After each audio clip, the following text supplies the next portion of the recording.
Hello, all, and welcome to episode 35 of the Lair of Lore. I'm Cap. I'm Miriam. Sorry, apparently I picked poor timing. She was leaning over. That's okay. I have my water bottle on the ground and I was like, no, wait. Yeah, I just realized as I was throwing to you that you were, leaning away from your mic to set the water bottle down. I'm just like, damn it. That's okay. I'm Miriam if I wasn't actually facing my microphone before. So, we've got a couple of topics today. A less fun one that I'm going to try and run through as quickly as humanly possible.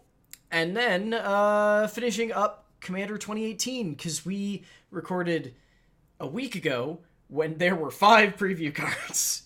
Literally, and half the cards got released that day. I don't think half, but a very significant number came out minutes after we stopped recording. What was it? There were like 2 released when we started. And the Planeswalkers had been unofficially spoiled, so we didn't even kind of refer to them. Okay, but come on, we Yeah. both ignored we were Yeah. very firm on the unless it's been officially. Well, it was also announced, just we're not gonna- really crappily taken pictures, so you couldn't even read them if you wanted to. True. Yeah. There were of the 5 that I saw, you could read 2 of them. Yeah. So, let's jump into the uncomfortable topic that I'm going to try and run through as quickly as possible, which is more reasons why I don't think we're going to be caring in the slightest about Magic Story anytime in the future. This was a week ago, I think I sent this to you. It was within this past week. Yeah. So this was tweeted on July 19th. I'm not going to refer to the original tweet. And then retweeted by... I don't actually remember who, and I don't feel like throwing them under the bus for bringing this information a little bit more publicly. That, someone discovered that... not discovered. Someone became under the impression, can use passive voice there as thickly as possible, that Wizards had hired a new person to be in charge of Magic Story. And that said person has some very problematic writing under their belt. Namely, writing that focuses on... I'm gonna come out and say it as kind of pedophilia. It has a strong focus on the fact that all that men desire in the world is pubescent girls, which some people are trying to defend as meaning of age, but by definition that means they're not. But this person was not a new hire at Wizards. This person, Nic Kelman, is and has been for some time. We don't actually know how long, because I have not done enough research to go back and find out when he was hired by Wizards, but he has been... what's his title? Because it's something very strange. I think it was in one of the articles. It's in this one. I'm just trying to find it again. Okay. He is Senior Franchise Narrative Designer. So, executive speak for one of the 2 people who runs creative right now. He has been in this position since at least Dominaria's story being developed. And the troubling work that honestly is still one of the first things that comes up if you Google his name, because he's taken down his own personal website, I believe, since whenever he was hired at Wizards, because it clearly wasn't a recent thing, is a book that he published a book of his that he got published in 2004 called Girls, which has some disturbing topics to it, and almost every interview that he does about it was remarkably cringeworthy. And since it's not actually available really anywhere, I didn't even want to go out and see if there was anything to be done about it. Like, its UK publisher has delisted it and doesn't even mark him as an author that they've ever published. But it brought to light some... I mean, before we get to the things it actually brought to light, to be clear, this is a thing that he wrote in 2004 that was actually his thesis project at Brown University, which makes it a little bit weird that he got his master's and this was a thing that they approved as his thesis project, but whatever. Because I had to, like, go look into this and see if this was true, I discovered that this person who is running, along with someone else, the creative department for Wizards right now, has basically no writing chops. He has written 4 books, one of which, 2003, not 2004, for Girls, which is the incredibly problematic work. One in what I'm going to, I believe, is Italian that I can't find. Video Game Art, a book that he proclaims in a Gathering Magic article was the first video game art history book, which I don't know how he's qualifying that, because I can find some that were published before him anyway, which isn't about story, and How to Pass as Human, which is a 2015 graphic novel done by Dark Horse. That's your classic, it's an android trying to be human, the thing that we've had authors doing since the 1920s. Yes. And 4 screenplays, none of which have actually turned into anything. One of which doesn't even get cited on his Wikipedia page, and you can only find on IMDb. Almost none of them being pronounceable. Like Generis, Genericis, and The Outpost and Emergence, that all have, like, no information on what they actually are, except that he wrote them and some studios bought them. So unfortunately, this also means that we went back and, as is now the rule, every time someone in Magic's story in the past couple of years gets interviewed by Gathering Magic, we lose all faith in them, because the last people to get interviewed by Gathering Magic were the 2 folks writing Ixalan, who talked about writing a story that is nothing like the Ixalan story they wrote. So we went back and found I went back and found the May 29th interview that Gathering Magic did with Nic Kelman. And I forgot about this. I read this interview when it came out, and I kind of blocked it out. Yeah. Because... It just... Yeah, it talks about Daniel Ketchum, who is the other creative lead, though I don't remember what his actual name is. He's the art director. So, whereas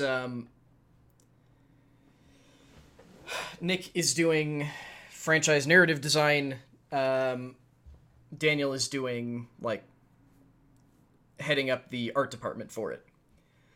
But this is the one where we found out about, like, the Dominaria draft being, or Dominaria page outline being 40 pages long, and this is also where we come to find out that he is of the opinion that despite that he describes his job as needing to make sure that everyone's favorite characters are showing up and doing things, you know, that thing that they're doing anyway, where they just show up and sit there and look like themselves. He wants every single writer to have control over the characters, so they don't have characters. And if you're watching the video, you can see Miriam sort of, like, curling up because every part of this is hurting her. And pointing out that... You're not going to have a brand new character, like your brand new, like, version of a character, don't reinvent the character. Yeah, like, that's the issue, is that they're it. not even reinventing the character. It's that in this interview, he talks about how there have been X different Spider-Man origin stories, and like that's what we want our writers to be able to do. And it's just like you realize that one, we hate seeing the same Spider-Man origin story over and over again, and that's why in comics they try not to do that, because I'm pretty sure you can go pick up a 5-year-old who knows the Spider-Man origin story. Yes. Instead, if they're going to tell the origin story, they do it in an alternate universe or with some massive difference so that they can do something entirely different with the character. Not because, hey, X's time with this character ran out, so we're having a new person come on to write it.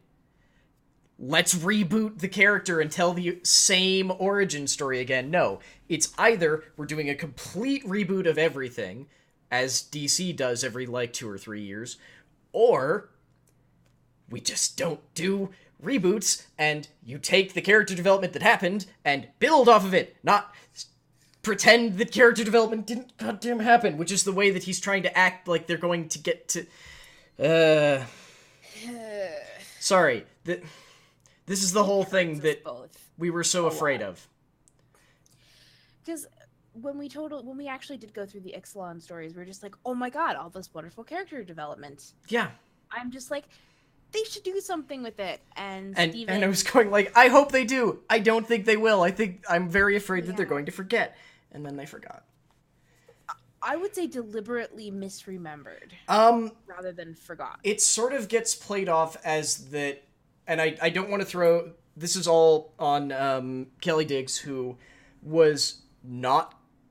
sorry, was it Kelly Diggs? I think it was Kelly Diggs. I don't remember for sure. Who wrote the Dominaria story before I royally butcher them? Because I'm not trying to throw anyone under the bus. I'm trying to remember who actually did it. For the new Dominaria? Yeah, I think it was Kelly Diggs. No, it was... Yeah, it was Martha Wells. So... Sorry, that was the thing, was Kelly Diggs, I believe, left as the Dominaria stories were actually being, written, and she was the sort of established magic historian on the matter, and I believe the idea was sort of that she was going to be doing a fair amount of the writing. Instead, Martha Wells came in with no connection to magic story, and apparently basically got a breakdown of, okay, here's what we need to have happen in the Dominaria storyline, and then was given character breakdowns of the existing characters, both the Gatewatch people and the not Gatewatch people, without the Ixalan development part included, because it wasn't considered important. Yes, because only one of the characters we're looking at changed, although our perception of Liliana also should have been tweaked by Ixalan, but yeah. Yeah. So none of the information from Ixalan was passed on to her, which is why Jace and everyone else was back to being their, archetypes. It's just Yep. I just... This is why I'm not... So... This is kind of why Steven is explaining all of this. If I try to, I will just get looped into the fact that I'm just irritated by the lack of care taken with the story, because it could be this wonderful thing where you really get this nuanced look into the story, the cards, all of that, and you don't, because they just don't go back and look at it, and they don't work together to create a cohesive story and cohesive characters. Yeah.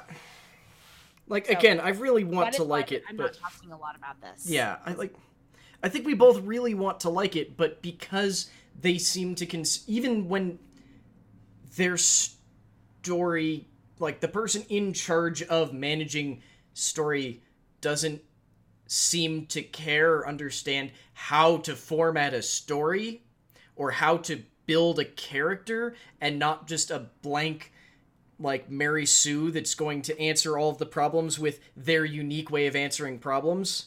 Yeah. Jace is going to mind wipe someone. Gideon's going to punch someone. Chandra's going to set something on fire. It's they've had character development, and you've just kind of thrown a bunch of it away. Mm-hmm. We went back to Chandra's home, and there was this huge arc with her family and all of that, and you get none of it. Just nothing. Yeah. Just nothing. I don't know. Like, I think this is part of why I feel like we are probably going to be stepping farther and farther away from the story, because it feels like the people who are writing this story, like Martha Wells and the folks who are actually on the ground writing the story, care. The problem is that the people who are supervising them and who are setting up what they're supposed to be, the story they're supposed to be telling, don't. So it feels more and more like we should just focus on the worlds, because the worlds are interesting, and when you look at a world, there's going to be little small stories, small little interactions that are interesting and fun, and are honestly one of the best parts about Magic, in that we can go to a bunch of different worlds and we can see these goofy, small little stories. Like, hell, one of the best stories that we've seen in a very long time is 2 cards. Live Fast and Die Young. 2 cards that told a brilliant story and explained an entire race very, very quickly in 2 cards with, like, half a sentence of flavor text on each. Like, that's how I feel like Magic Story really should be more often, but instead we're getting this insane, convoluted plot by people who think that redoing an origin story every time you get a new writer makes perfect sense. Yeah, no. But this all came out because we had to go back and look and see that the person currently in charge of Magic Story has, at best, not a great literary history. It's not a large literary history, which is impressively confusing, if nothing else. But also that his literary history starts with something incredibly problematic. I'm going to be throwing links to, like, his Wikipedia. I could throw his IMDb in, but they don't even have pictures for any of his shows. Sorry, hang on. I've got all 4 of them right here now. So it's Emergence, Generasis, I may be adding an extra syllable there, Rayman 3392 AD, and an untitled show that is a sci-fi project. Like, that's it. So I'll be throwing those in, as well as he had the interview that he did with Gathering Magic, and an interview that he did about the problematic work of girls. I will warn you that while it's not incredibly disturbing, it's very cringy. Suffice to say that while he simultaneously manages to talk about how the only thing that men want is sex and pubescent girls, he also manages to reference the Iliad and Homer in it, for what the interviewer seems to think are good reasons, but lacking context, it sounds dumb, especially when you hear him talk about how he also wanted to throw in references to Shakespeare and several other classic literary works, but... pretentious. Yeah. Pretentious is probably the right word, but I'm sticking with cringeworthy, but yes, those will all be included. Pretentious and one note. That's how I would describe it. Yeah. Yeah. Yeah, not looking forward to that, but cards, yes. Now on to the positive note. On to the fun stuff. Future me is going to take a timestamp for this part and throw it up somewhere, so it's like, hey, if you want to skip the uncomfortable, weird discussion about people in charge of store. No, I'm not. That's a lie. That's a lie. Just don't do it. Yeah, it's like, no. I mean, if you listen to us, you should probably be prepared for us having to deal with the shitty part of storytelling. Yeah. Yeah. Because we care. Yeah. It's because we care. It's because we care and we hate ourselves a little bit. Yeah. Yeah. We tried. So we're just cards. Let's do something fun. Some of the cards we're going to talk about today look really fun. Yeah. So I've heard some people complaining about not liking Commander 2018. I don't understand those people because this all looks glorious.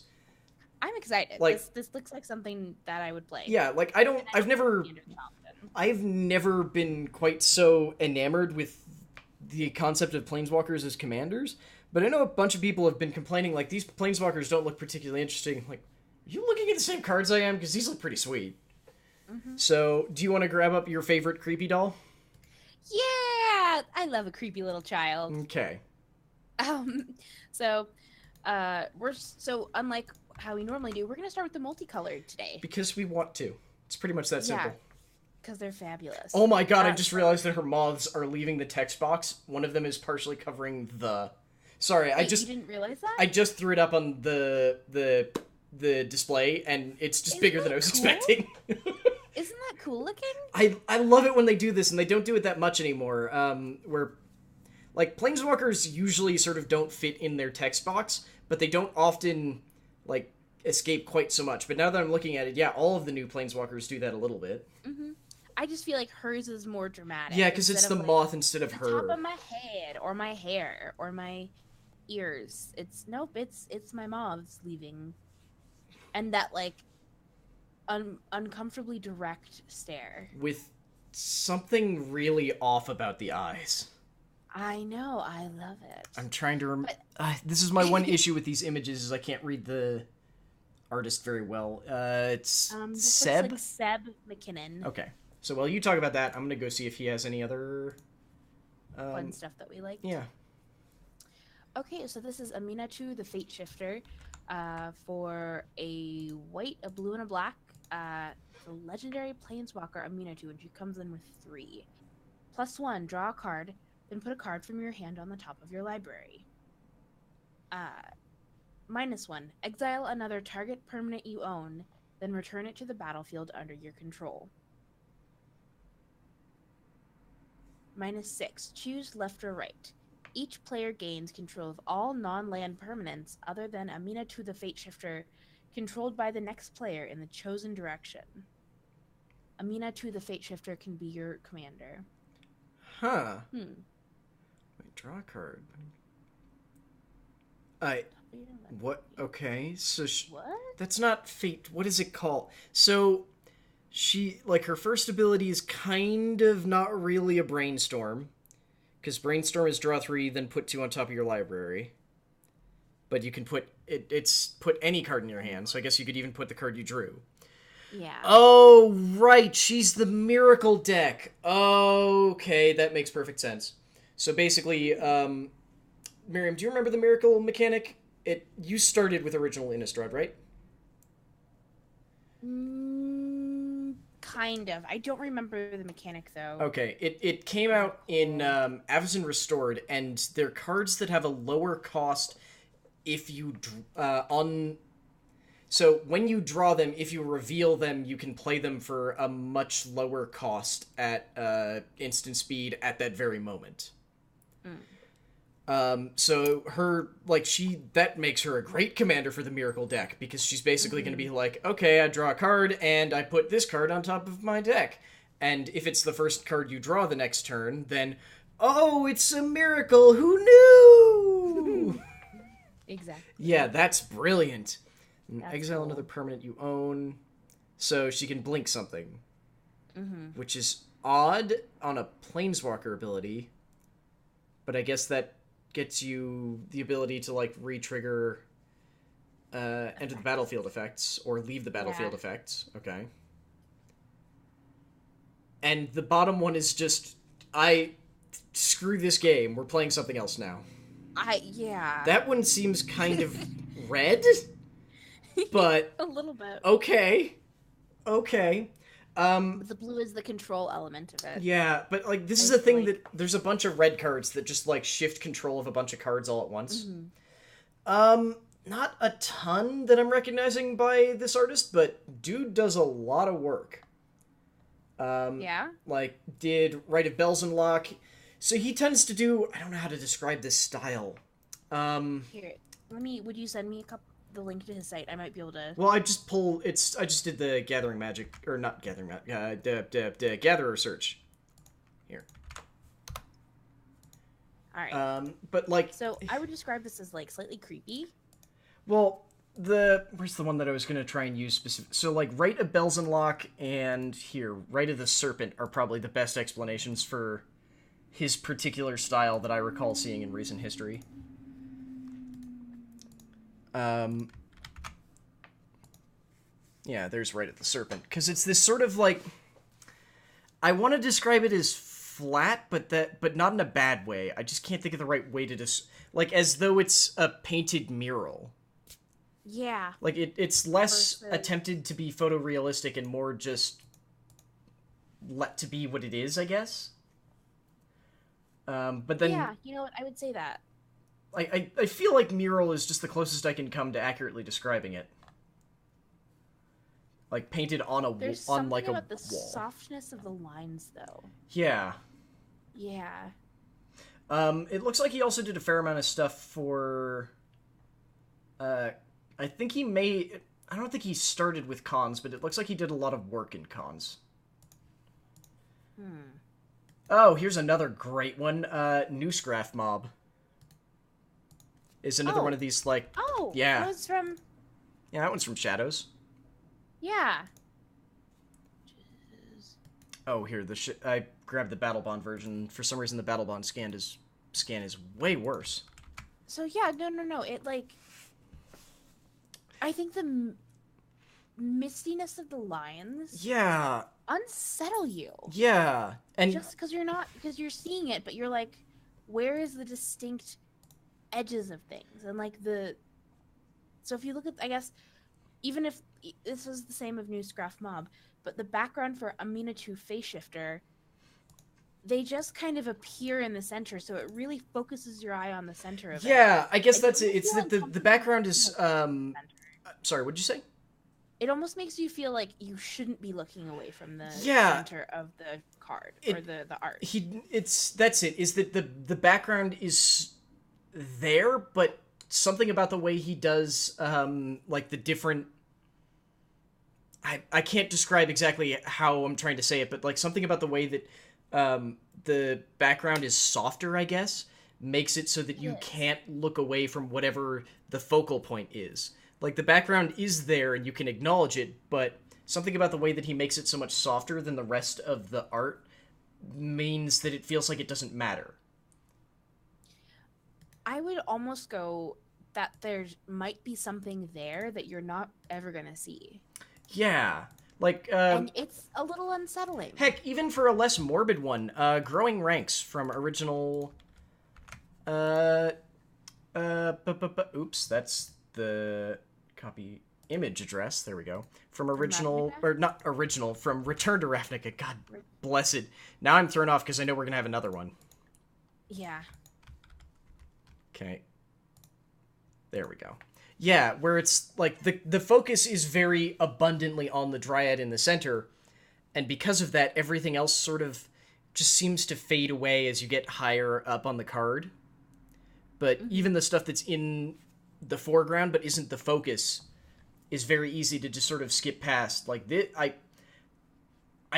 worst part is I don't think he's done all that many, like, great cards, but holy hell, this art is brilliant. It's cool. He's also the one who did Dirge of Dread and the Rite of Belzenlock, which are both inspired by each other, and I think we talked about a little bit. Yep. I'm just going to throw up Dirge of Dread real quick. Mm-hmm. Sorry, we've apparently gone off an artist tangent, and I really enjoy it. But we always go off on artist tangents. We do. When do we not go off on an artist tangent? We really need to, I think we have more episodes when we do. Yeah, we probably need to, like, keep a list somewhere of artists that we need to refer back to. Yes. Wait, which one's Bearer of Truth? Oh, that's odd. He gets called out on one of his cards. Oh, that's very strange. Sorry, he did the art for Daring Sleuth and Bearer of Overwhelming Truths, and it's a flip card from Shadows, and it just threw me off because Bearer showed up first for some reason. Did I just scroll past? Ooh, and then there's that, like, I like it, though. Yeah, like, it's weird, because Daring Sleuth, if you showed it to me, I probably wouldn't immediately go, oh, yeah, that's his art. But So I'm going to throw that one up on the overlay first. But Bearer of Overwhelming Truth is like... Overwhelming Truth is just like, oh, yep, nope, yep, that fits perfectly. Yep. Indistinct, very, like... Turns out we really like anyone who can do creepy art. What does that say? But the thing is, it's not just the creepiness of it. It's, like, yes, drawing something creepy, fine. But it's the whole piece. If there's some... God, how do I even describe it? It's like... If it's not just the focal image on the piece that unsettles us, but the entire feel of it, then we tend to comment on it. Because as a whole, it's creepy. Yes, in Innistrad, in Shadows over Innistrad and Eldritch Moon, there was a lot of creepy stuff, but we tended to point out the ones that left you more unsettled than afraid. Yeah. Because we can really appreciate that. Because, yeah, it, like, yes, something that... Okay, so in terms of, like, horror, stuff that pops out at you, yes, that is a well-known thing. Yeah, it's a jump scare. You're scared, you're jump scare, but something that leaves you feeling so viscerally uncomfortable that it just lingers with you, I feel like that is talent. Yes. That is talented writing or story creation. Okay, guess I'm gonna have to also throw his website in as well. He also does a total fanning moment over. Well, I'm just confused now because looking over at his website, he also does film, video, and music. Yeah, yeah. Like, this is definitely gonna have to go in the show notes. And unfortunately, apparently... When did this happen? Oh, son of a whore! No! So, he wrapped up a Kickstarter on July 27th. We're recording on the 30th. He wrapped it up on the 27th. God damn it. Oh. But yeah, he was doing one-time printing of some of his best work for Magic the Gathering on playmats, and I'm very annoyed that we missed it. Damn it! And one of the ones that he's showing off for it is Bearer of Overwhelming Truths, and it looks great on a playmat. No! God, it's so pretty on a playmat. Oh my god, I didn't realize that it... Oh god, I didn't realize it was growing up the arm as well. Oh god, it is, yeah. Oh, I didn't even see that on the card. Oh, man. 3 days. Oh, man. 3 days. Oh, and there were Kickstarter prints. Oh. Oh, my goodness. Oh. Damn it. Oh, this could make me sad. Hey, go check out his website, because his stuff is really good, y'all. Oh, my God. If he reaches... The Amina 2-1 is... Oh, my God, it's amazing. Wait, he had one for her? Scroll down to the... So if he unlocked 300,000, excuse me. Amina to the Fate Shifter will be automatically unlocked as a playmat print option. Oh, this was... Oh, and it's gorgeous. The full art. Yeah, because you can see her, like, standing in the swamp. So pretty. And apparently this is the first Planeswalker he ever got to do. And just... It's even better like that. And you can see all the lotuses, and it's... Hang on, how high did he make it to? Because now I'm curious. I would love a full art of Amina too. Like, I would love this. Wait, okay, so this is in Canadian dollars. I don't know if his thing is in Canadian or in... Oh, please... It looks like he might have reached it. Yeah, if his stretch goals are set in Canadian dollars, then yes, he reached it. So hopefully he'll also sell them on his site? I don't know. That makes me so sad. Yeah. So let's see. If it was $395, yeah, he would have just reached it by like $3.25 grand. Ooh. Hang on. Does he just have? Sorry, we've turned this into we're nerding out over something wonderful. And I'm also trying to see if he does prints of Bearer of Overwhelming Truths. Which, unfortunately, looks like it is not one of the Oh, yes it is! Found it! Never mind. Yeah? Oh, I'm trying to decide if this is worth $20. It might be worth $20. Okay, let's get back on topic. Sorry.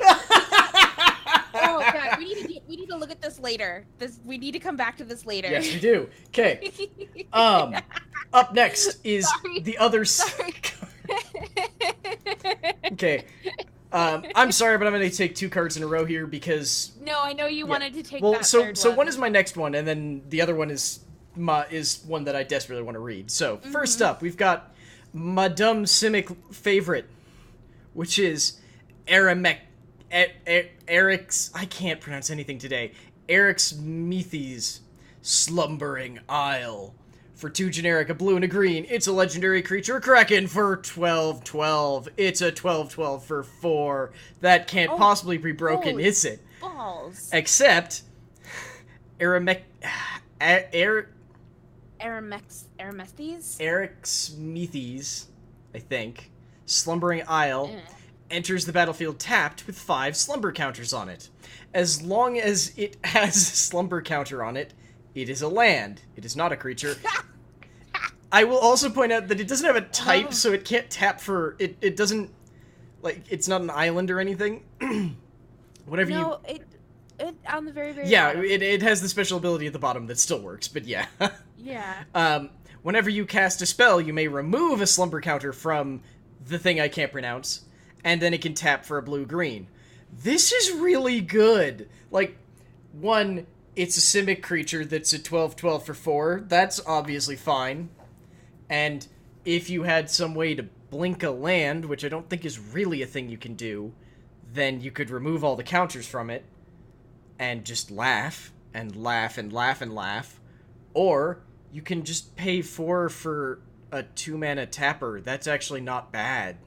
That's mean. Yeah, and you just use it to play other spells, and then eventually it turns into a 12/12, and your opponent looks at it and goes, well, it doesn't have trample, so I guess I can chump block it for a while. Unless you have unless you can equip something to I it. mean, you are playing green. I'm sure you've got at least 8 spells that give something trample. Oh, totally. It'll be fine. It'll be fine. Yeah, I love this. It's so dumb, but... chump block the Kraken, and then... yeah, like, if it's not clear... everything decimates your army. Yeah, I am a Simic lover, and I love this card so much. Like, that's honestly one thing that I'm really looking forward to about returning to Ravnica, is that I love the guilds, and Simic is the best. Also, I don't think we talked about it, but there's more art that came out for the Dungeon Master's Guide to Ravnica thing. I don't know if you saw it, Miriam, because we threw it up in our Discord. By the way, hey, we have a channel Discord if you wanted to join. It's in the show notes below. Just hang out and chat with us. Yes. And fun. One of them is it's a Loxodon, something I don't remember, and just like a normal dude walking down like a canalway. And if you pay close attention to the art, you can notice that the normal dude in the background is totally not normal because he's got crab claws for hands because he's Simic. It makes me so happy. It's just random guy with crab claws. Okay. Sorry, my precious favorite boy now is Brudiclad Telcor Engineer. See, now that you called him my precious boy, I'm just like, I can picture you going, yes, good boy, and just petting the beak of that. So that thing, just being like, yes, my precious baby. So it looks like a beautiful, beautiful new Phyrexian mirror that grew several stories tall. For 4 generic, a blue and a red, it is a 4/4 legendary creature legendary artifact creature, Artificer. It doesn't have a tribe. It just has a job. Creature tokens you control have haste. At the beginning of combat on your turn, create a 2/1 blue mirror artifact creature token. You may then choose a token you control. If you do, each other token you control becomes a copy of that token. There are 2 important things this card doesn't say. What? Until end of turn. So they stay that way. What? There's also a second important one it doesn't say. It does not say choose creature token. It says choose token. So, while that probably won't be used as much, you can turn any token into any other token you have. I mean, It's cool. it's not actually a May, so it's basically like, I have this pile of mirrors, and this pile of treasure, and this pile of clue tokens, so as soon as you create a mirror, all of them are going to turn into one of those options. So you should probably choose wisely, but yeah. I love that he gives them all haste so that even if somehow you accidentally went like, I just made 10 treasure tokens and then started combat and made a mirror, so I turned all of these 10 treasure tokens into mirror, and now they all have haste, so they're still swinging at your head. Have fun. Nice. Yeah. But other options, either of the worm coil tokens, because one of them is a 3/3 with Death Touch and the other one's a 3/3 with Lifelink. Any of the terrifying large Eldrazi tokens, because there's like the 7/7 with Annihilator, or the 10/10 that's just a big dude. Take your pick. Any of these. You're just gonna have fun with this, aren't you? I am going to have so much fun. Like, I just imagine it with if like you've created a bunch of like little piddly tokens and you're like little 1/1s, and then oh no wait, let's make you big and bad and ugly. I'm gonna point out a couple of cards that are in this commander's thing. One is Ancient Stone Idol, which we haven't talked about, but can create a 6/12 artifact token with trample. Retrofitter Foundry, that is the thing we talked about last time, that can create servos, can upcycle servos into Thopters, and can upcycle Thopters into constructs. 4/4 constructs, to be clear. It also has Chief of the Foundry, which makes other artifact creatures get +1/+1. It has Mimic Vat, which can just make copies of anything you put under it.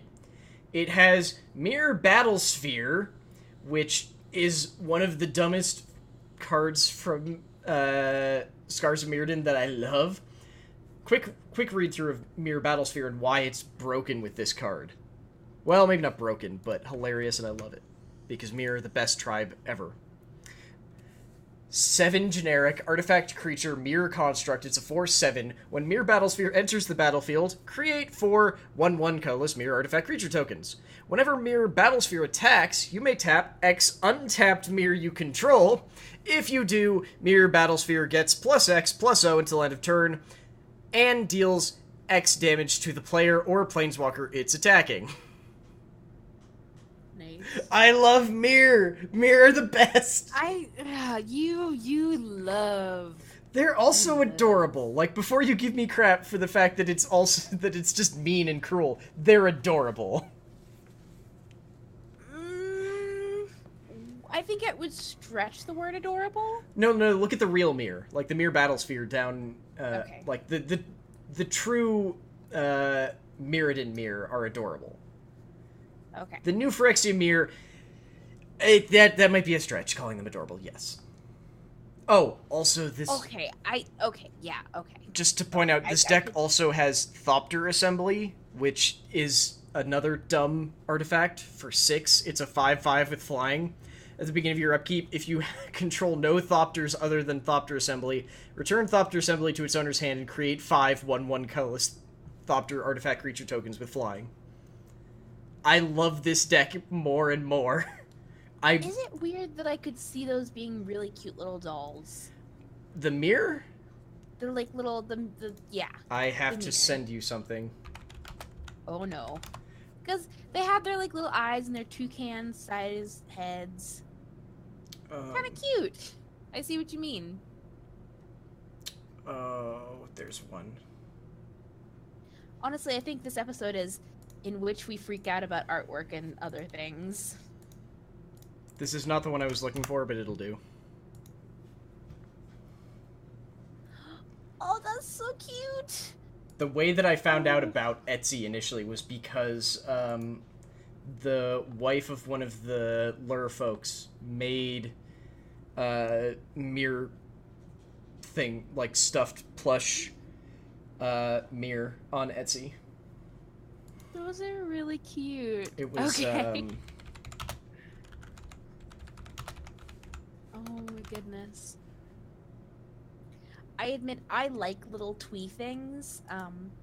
Case in point, Haley sent me a gif of a tiny knit gnome knitting a heart. And I went and I found the pattern for that gnome. It's like a 3-inch tall knit gnome. I'm gonna make it in all the colors. Dang it, this is not her Etsy. But this is the right... So cute, though. This is the perilous mirror that I was thinking of, so hang on. Here. This is the one that I was actually trying to find, but I don't think she's on Etsy anymore. Aw, that's so cute. It looks like a little turkey. Yeah. It's like a little demented turkey. And this, oh my this goodness. is how we get so insanely off topic. Oh my goodness. Thank you for listening to us. I know this is not nearly the end, but thank you for listening to us get distracted. Look, we only recorded 40 minutes last week. This is going to take forever. Yeah. It's good. So would you like to take the one that is currently our background? Sure. Estrid the Masked. So you get it for a generic, a green, a white, and a blue. Estrid comes in with 3 loyalty. +2, untap each enchanted permanent you control. -1, create a white aura enchantment token named Mask attached to another target permanent. The token has enchant permanent and totem armor. Sweet. Ooh, totem armor, if I remember correctly, functionally gives a creature invulnerability, or not invulnerability, indestructibility, but like an effect that would destroy it destroys the totem armor instead, if I remember correctly. -7. Put the top 7 cards of your library into your graveyard. Return all non-aura enchantment cards from your graveyard to the battlefield. Then do the same for aura cards. Okay. Interesting. Yeah, so this is going to be like the Enchantments Matter deck, which is interesting if nothing else. Which kind of makes sense of some of the cards later. There's a card in red that doesn't make a lot of sense with the color pie, but because it's in the blue-red deck, it exists to,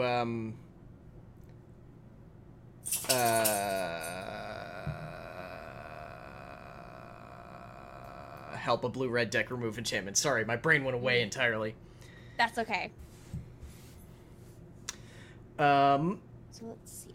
Intriguing, if nothing else. One? Yeah, I agree. My Necromancer Hydra. More heads, more to love. Okay then. Sorry. Gyrus, Waker of Corpses. For X, a black, a red, and a green.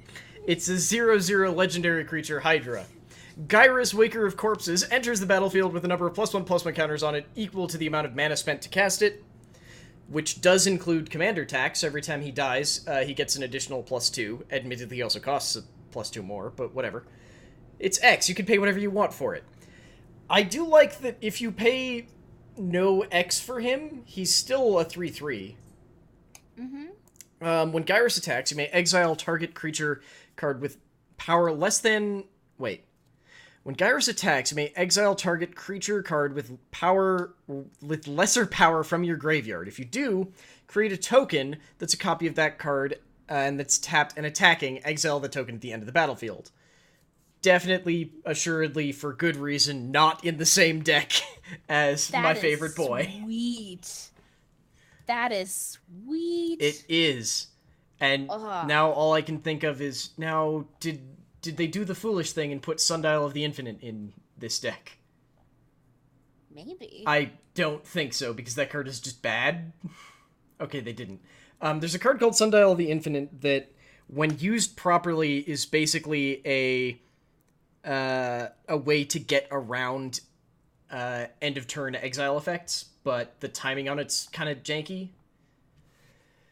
But still, probably best they didn't put it in, because even for a commander set, that might be a bit confusing. Yeah. Okie dokie. Who's up next? Kestia the Cultivator. Oh yeah, the weird bestow one. Yeah.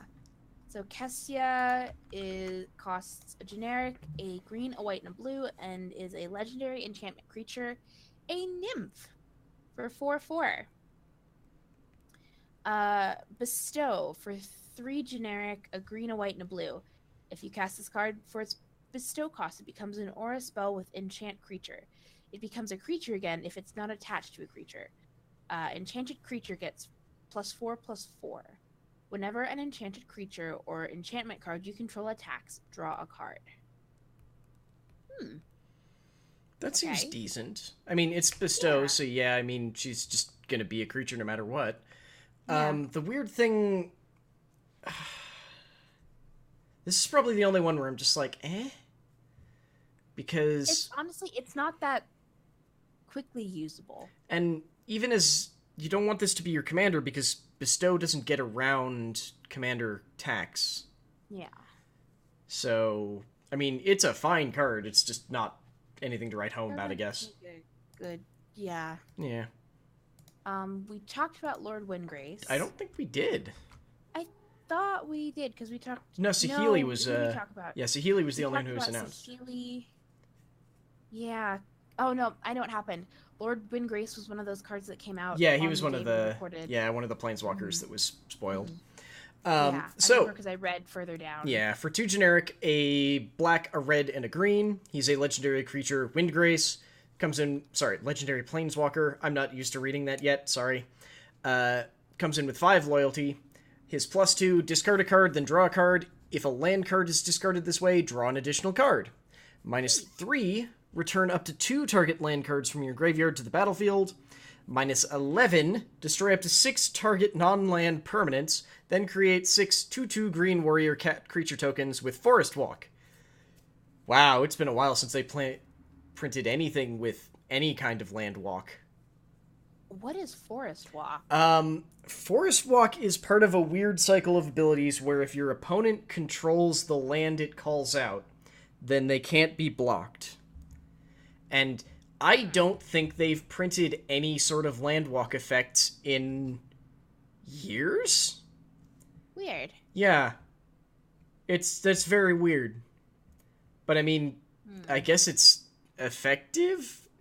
It's one of the ways that green has ever been able to do evasion. Okay. But yeah, that's very strange. Yeah. But I mean, there's the whole concept of this deck is countering constructs. No, yeah. Is that its Something name? like that. What was it? Nature's Vengeance. Yes, thank you. Yeah, so it's like, I guess it's like it's Jund themed, so it's big on sacrificing your own cards and then being able to get them back, or maybe not sacrificing might be the wrong word. Like he does discard, so like you're encouraged to discard land so that you can get it back with his minus ability. Mm-hmm. And yeah, I mean, like you also have Gyrus in this deck, who's also like dragging dudes out of your graveyard. Like, this is just going to be a deck focused around... crocodile in its mouth. I just realized one of the heads has a whole crocodile in its mouth. Oh my god, it does. That's really weird. Yeah. Alrighty. Next we have Thanos. Yeah. Urza's apprentice. He's got a smarmy look if I've ever seen one. Well, he is Urza's apprentice. Yeah. So for a blue... and a red... he's a legendary creature, human artificer, a 1/3 with haste. For a blue and a red, copy target activated or triggered ability you control from an artifact source. You may choose new targets for the copy. Mana abilities can't be targeted. My master believes anything is achievable. I mean, sweet. Your master was also unto a god, so. Yeah. And then up next is the terrifying Uber Spider. Thesis, the War Weaver, sorry. Just like, the Were Weaver. Like, that just means she makes clothes. That can't be right. Or like, come look at my wares, but with like mandible clicky teeth. Yeah. So for 3 generic, a black, a red, and a green, it's a legendary creature spider with vigilance and reach. It's a 5/5. All creatures attack each combat if able. Whenever a creature attacks you or a planeswalker you control, put a +1/+1 counter on Thesis the Warweaver. She spins a web few can resist. Its sweet aroma sparks chaos in every heart. So basically, it's everyone is always going to be attacking. You probably shouldn't attack me or she's going to keep getting bigger.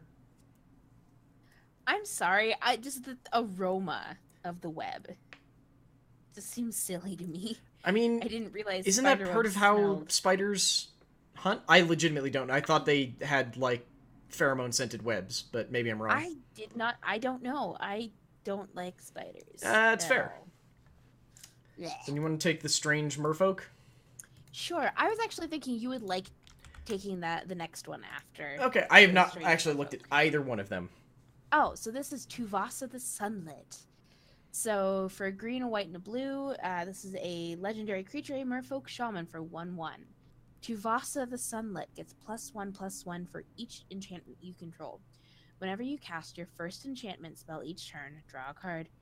My people have always been here, and here we shall remain. She's most definitely from Ixalan. Like an Ixalan-style merfolk. Yeah. With Yeah. some weird face stuff. Tattoos? They're, like, extending from her face. So I They're don't... not even connected to her face. Yeah, they're just, like, hovering in front of them. It's like, yes, the magic does this to me. The nature magic. I mean, I don't know. they have their, like, jade magic. It probably has something to do with that. It's Yeah. just white instead of green. Yeah. There's white jade, so I guess that makes sense. Oh, so this is Variana Lich Queen. For 1 generic, a white, blue, black. Legendary creature, Zombie Wizard. 4/4. Whenever you attack with 1 or more zombies, draw that many cards, then discard that many cards. You gain that much life. Okay. Pay 2, exile 2 cards from your graveyard, create a tapped 2/2 black zombie creature token. Yeah, that seems pretty great. See, I thought you would enjoy that. Yeah, whenever you attack with 1 or more zombies, draw that many cards, then discard that many cards. You gain that much life. Yeah, that seems really solid. I thought it was cool. Plus, the art is cool, too. Yeah. You want to take the silly instant thing? Sure. I love how this is the only new multicolored, like, not creature, not planeswalker. So this is Wind Grace's Judgment.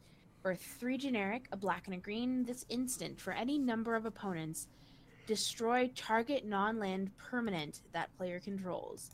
Not all who remember Urza do so with fondness. Fair. Fair. It's kind of a dick. So this one is apparently a very old, story important character who I was not aware of. This is Zancha Sleeper Agent. She is a Phyrexian sleeper agent. This is before we met her in the story. Apparently, by the time we met her in the story, she was starting to get, like, less on board with the whole Phyrexian cause. And the heart that, like... Okay, so this is one of the weird things about Phyrexians. Was, like, the sleeper agents had hearts that gave them power and let them live, but they were outside their bodies, and Yawgmoth kept all of them. And apparently hers was I want to say the Power Stone, that ended up getting, like, she ended up giving to Urza to use to give Karn life. And someone is assuredly going to yell at me in the comments that sleeper agents don't technically have genders, but by the time we meet her, she's identifying as female, so that's why I'm going with that. So, Zancha Sleeper Agent, for 1 generic, a black and a red, is a legendary creature minion. She's a 5/5. As she enters the battlefield, an opponent of your choice gains control of it. Zancha attacks each combat if able, and can't attack its owner, so you, the person who actually owns the card itself, or planeswalkers its owner controls. Pay 3, Zancha's controller loses 2 life, and you draw a card. Any player may activate this ability. So just to be clear, Zancha's controller loses the life, and the person paying for it draws a card. It's beautiful, and I love it. That's mean. This is mean, and it's amazing. That's just like, I'm just gonna screw with your game Yeah. all day. At as I think Stark yelled at us for this, not labeling the last one as dripping with politics, this is dripping with politics. Yeah. I don't know if we're going to be able to get out of multicolored, honestly. I don't know either, because how long have we been recording right now? I don't know, but it's been a bit. Yeah, it feels like it's been a slightly longer episode, just with multicolor politics and nerding out over artwork. Yeah. So do you want to take this weird one that I'm going to have fun facts for you in a minute? Yeah, so this is Yennet, Cryptic Sovereign, for 2 generic, a white, a blue, and a black. This is a legendary Sphinx, a 3/5, that has flying, vigilance, and menace. Whenever Yennet, Cryptic Sovereign attacks, reveal the top card of your library. If that card's converted mana cost is odd, you may cast it without paying its mana cost. Otherwise, draw a card. She talks using riddles her disciples alone can unravel. Fact time! Okay. There are 3 words in her name. Her mana cost is odd. Her power and toughness are odd. She has an odd number of abilities. She has an odd number of words in her ability text. She has an odd number of... not counting the flying, vigilance, and menace. She has an odd number of words in her flavor text. She has an odd collector's number. She also shows up in the... She has an odd number of syllables as well in her flavor text. That's impressive. I counted. I know, I saw you holding up your fingers and counting through them. She also... Oh god, what is it? On the FAQ, something about her is also odd-numbered, and she has an odd number of bulletins on it as well. Yeah, so she has 17 syllables. Brilliant! Yeah. Okay. Oh god, and primes. A lot of those are the prime... Yeah, I'm pretty sure almost all of them are 3 and 5. Yeah. Dig it. Yep. Sweet. I think that probably has less to do with being prime and more to do with being low numbers that happen to be prime. Do you also... Hang on. 1, 2... She also has only 3 points on her crown. Yes, she does. She also has 3 eyes. Yeah. Okay.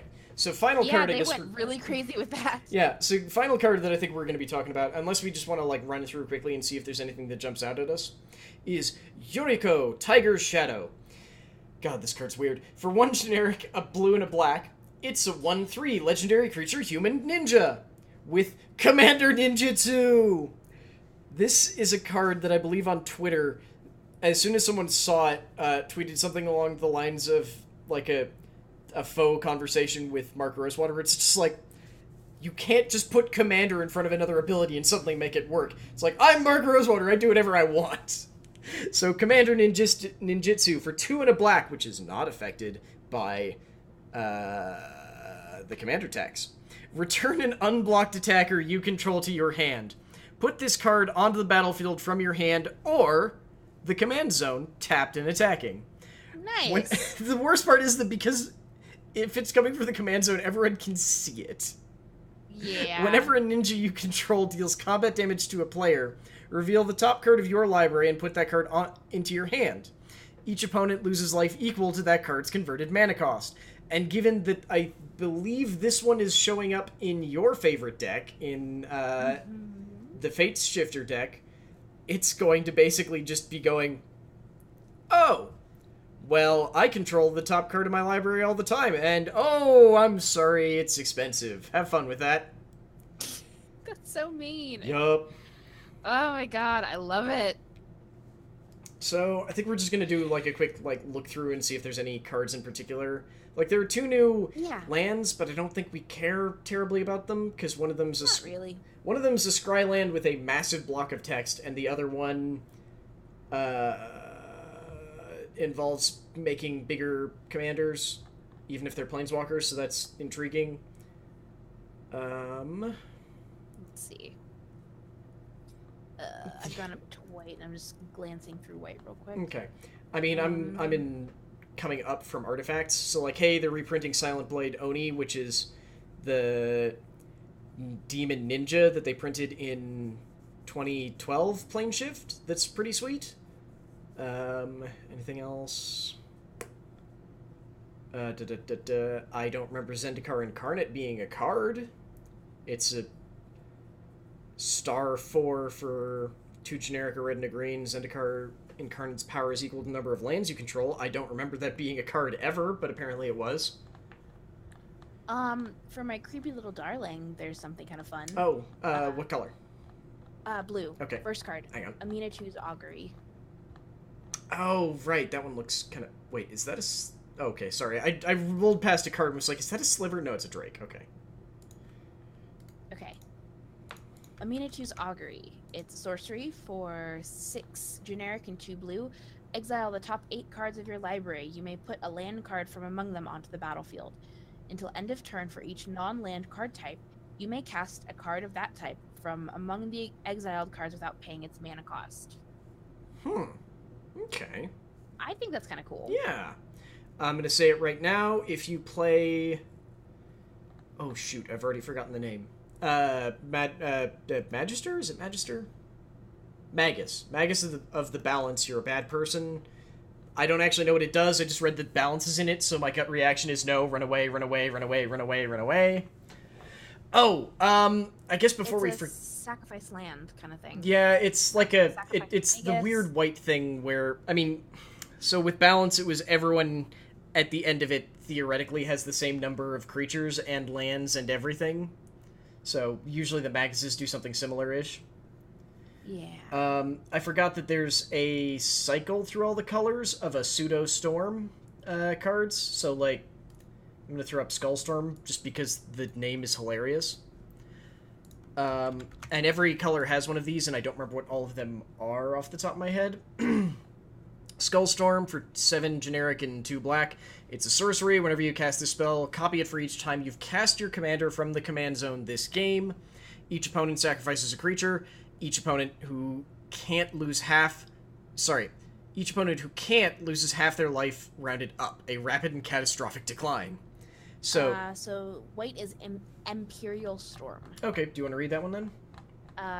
Sure. So Imperial Storm, 4 generic, 2 white. When you cast the spell, copy it for each time you've cast your commander from the command zone this game. Create a 4/4 white angel creature token with flying, an inspiring and glorious ascent. I guess blue then is Echo Storm, if you want to go find the red one. Sure. So Echo Storm, 3 generic and 2 blue. Commander copy, or Commander Storm. Create a token that's a copy of target artifact. Organized and methodical reproduction. Okay, that's actually pretty sweet. Also, much quicker if you just say Commander Storm. Yep. So Fury Storm, Commander Storm. Copy target instant or sorcery spell. You may choose new targets for the copy. Huh, okay, that's pretty sweet. Oh, there's 2 cards we need to... Sorry, there's 3 cards in red we need to talk about, actually. Oh, I'll do Reality Scramble because I'm looking at it. Let me take another one real quick, and then I'll throw Reality Scramble up. So, first, the weird one that I talked about. Enchanter's Bane, for 1 generic and a red. Enchantment, at the beginning of your end step, target enchantment deals damage equal to its converted mana cost to its controller unless that player sacrifices it. Those who fail to respect power will soon be consumed by it. This is, like, the weird way that red is getting enchantment removal. I will point out that if there are no enchantments out, it's not a May ability. You have to target your own enchantment. So either sack it or take 2. Which just kind of sucks. Yeah, but I mean, it's a thing that red doesn't do, so that seems fair. So you wanted Reality Scramble, because I'm still certain that this is unused, unstable art. Yeah. So this is Reality Scramble for 2 generic and 2 red. It's a sorcery. Put target permanent you own on the bottom of your library. Reveal cards from the top of your library until you reveal a card that shares a card type with that permanent. Put that card onto the battlefield and the rest on the bottom of your library in a random order. Retrace. You may cast this card from your graveyard by discarding a land in addition to paying its other costs. Okay, next one I need to cover just because the flavor text and because it was previewed 5 minutes after we ended our recording last week. Yeah. Treasure Nabber! Yes! For good. 2 and a red, it's a Goblin Rogue. It's a 3/2. Whenever an opponent taps an artifact for mana, gain control of that artifact until the end of next turn. He's holding a Soul Ring. And the reason why we need to talk about him is because his flavor text is the best. The law of givesies backsies is respected by every noble pursuer of shiny things. The fact that you didn't read that in a voice slightly disappoints me. I tried to read it in a voice that had more authority and import than it deserved. I was gonna say, because, like, in my mind, I'm like, the law of givesies backsies is respected by every noble pursuer of shiny things. Something silly. Okay, I've got 1 in green that I just need to... Sorry, I think I have 2 in green, and they're... One is because it's hilarious, the other one's for flavor text. I think you might be able to guess the flavor text one. Actually, I think so. Okay, well, first let me do the one because it's just good. Crash of Rhino Beetles. For 4 and a green, it's a 5/5. If I remember correctly, Crash of Rhinos is just like a 4/4 with trample. Crash of Rhino Beetles, however, is a 5/5 for 5 with trample. Crash of Rhino Beetles gets +10/+10 as long as you control 10 or more lands. Oh my god. When the herd moves, so should you. So, which one do you think it is that I'm talking about for... Whip-tongue Hydra. That is not the one I was talking about. What? 2 before it. Oh. Oh. Okay. Yeah.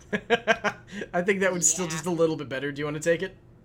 Sure. And, this is and then I can throw Whip-tongue... Sorry, then I can throw Whip-tongue Hydra up after that. So this is Ravenous Slime. So for 2 generic and a green, it's an ooze creature. It's a 1/1. Ravenous Slime can't be blocked by creatures with power 2 or less. If a creature an opponent controls would die, instead exile it and put a number of +1/+1 counters equal to that creature's power on Ravenous Slime. Death eventually wiggles towards us all. Eventually. Eventually. I also like how it's just absorbing the dead and making it bigger. Okay, I threw up Whip-tongue Hydra if you want to cover that one too. So Whip-tongue Hydra is 5 generic and a green. It's a lizard hydra for 4/4 that has reach. I would hope it has reach with a tongue like that. When Whip-tongue Hydra enters the battlefield, destroy all creatures with flying. Ooh. Put a 1/1 counter on Whip-tongue Hydra for each creature destroyed this way. Where'd all the birds go? Cauldron, jungle sightseer. I like that. I like it because it's just a weird... It's a chameleon hydra. Yeah, like it's a weird play on a hydra I don't think we've ever seen before. But it destroys all flying creatures and then makes itself bigger with those. Yeah, I like it. I like it. Ooh, one of my classic favorites from the original Commander got reprinted, the Hydra Omnivore. Okay, this will be my last card, I promise. So if you want to grab another one, this will be my last one. Okay. Let me do a quick Sorry, I just like this one because it came in the Riku deck, which was probably my favorite of the original Commander sets. So, for 4 generic and 2 green, it's a creature Hydra. It's an 8/8. Whenever Hydra Omnivore deals combat damage to an opponent, it deals that much damage to each other opponent. We should learn from that. We should learn from the Hydra. Never plays favorites. Devours everyone equally. Thras, Elder Druid. I like that. Yes! Just because we did talk about it in the pre-show, in the Stitched Together. Oh god, hang on, let me scroll up to it. Yeah, that art is awful. Yeah, and I also agree there's not a lot of black cards in this one. Yeah, because I guess there's only like two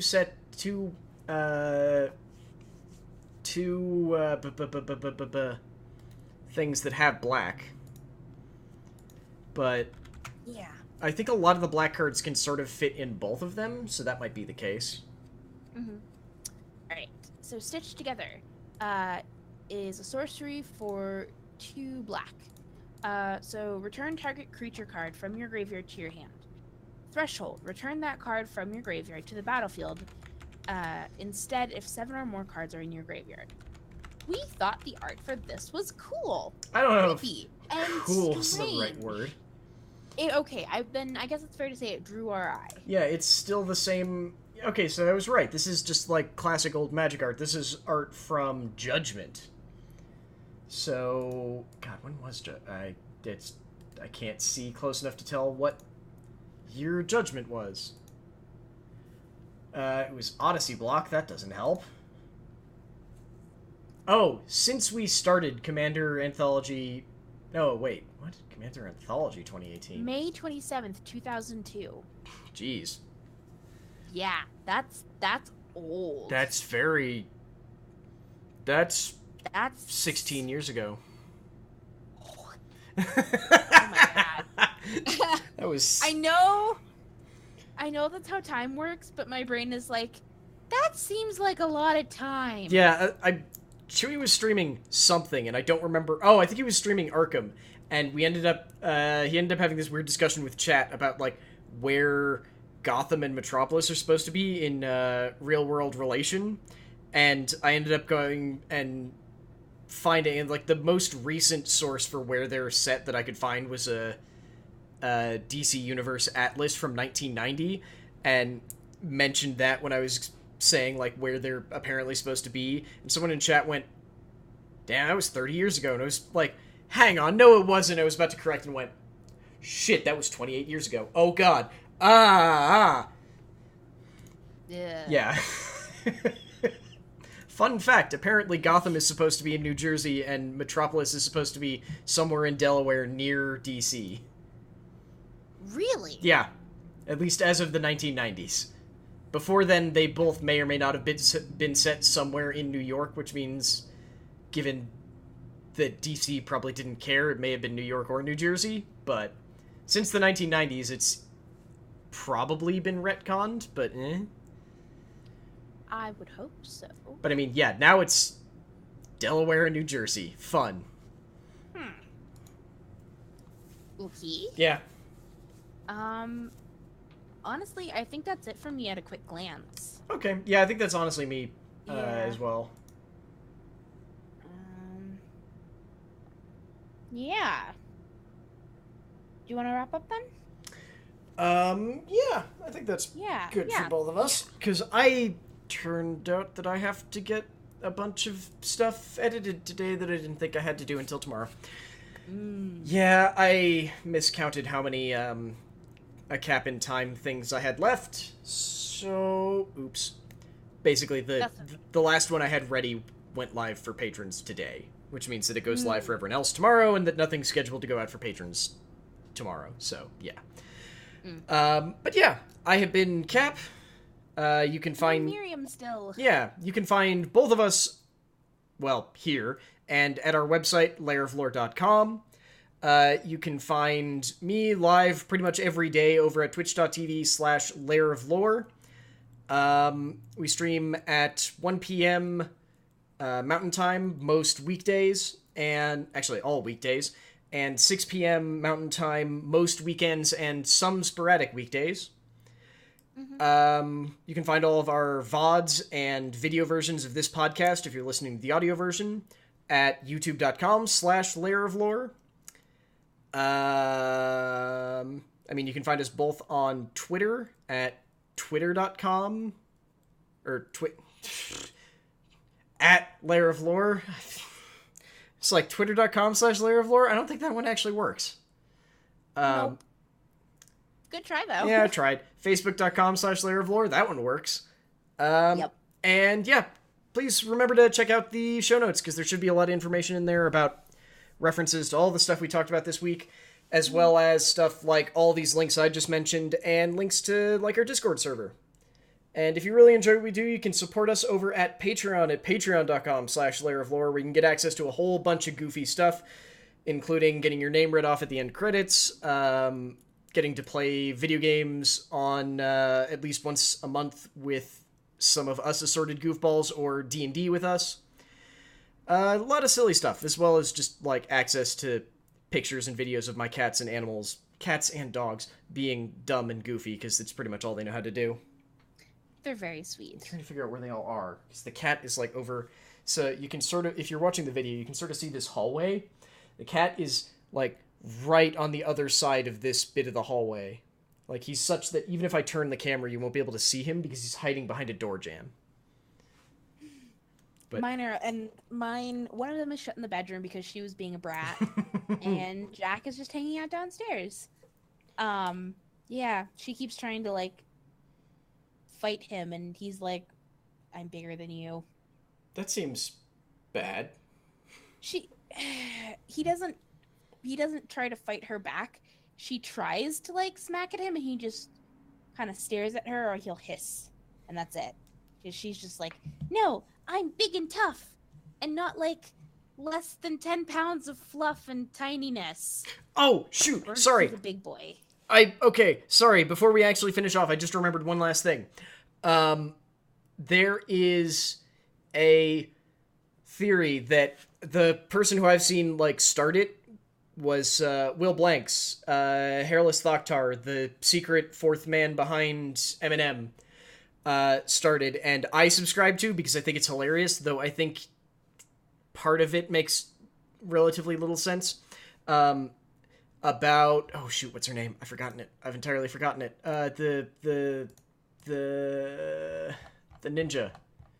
Oh, Yuriko. Yeah, Yuriko, being another member of the Umezawa bloodline.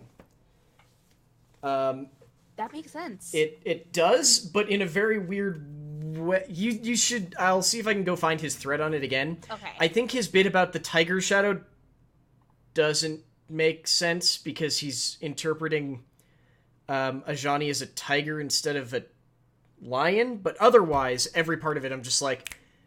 Right up until you tried to argue the tiger shadow part. Totally got it. And then it was the tiger shadow, and I was like, now I'm not so sure, but still. Also gonna see if I can throw that in the show notes. But yeah, thank you all very much, and gonna throw you all to the end slate. Bye, guys. See ya. Well, thank you very much for watching that stream, video, podcast, whatever it was that you just watched. Maybe consider checking out some of the other stuff that we do. You can find all of it at all these places down below me. It's Lair of Lore pretty much everywhere. Twitter, Patreon, Facebook, YouTube, everywhere. And I just want to give a special shout out and thank you to our painters in the Lair, Tremer 101, Stark Maximum, and Damasu. Thank you all very much. You all make this possible. Thanks, guys.